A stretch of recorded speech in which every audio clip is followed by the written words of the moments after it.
ગઢડા અંત્ય પ્રકરણનું 14મું વચનામૃત.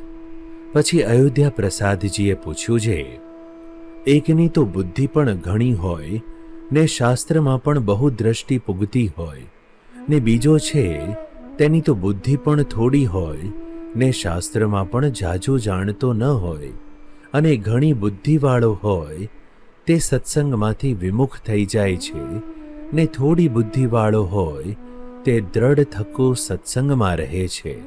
તેનું શું કારણ છે?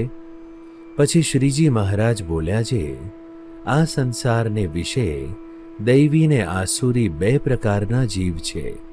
તેમાં આસુરી જીવ હોય તેને જાજી બુદ્ધિ હોય તો પણ સત્સંગમાંથી વિમુખ જ થાય, ને દૈવી જીવ હોય ને તેને થોડી બુદ્ધિ હોય તો પણ કોઈ કાળે સત્સંગમાંથી વિમુખ ન થાય.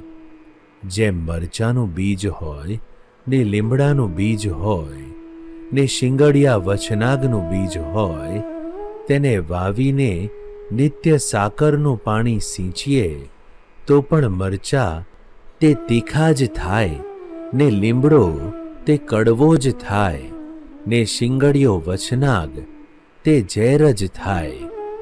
શા માટે?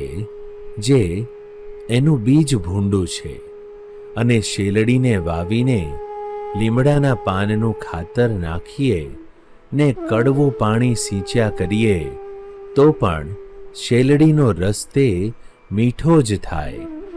તેમ દૈવી જીવ છે તે ભગવાનને સન્મુખ જ રહે છે, ને આસુરી જીવ હોય તે વિમુખ જ થાય છે.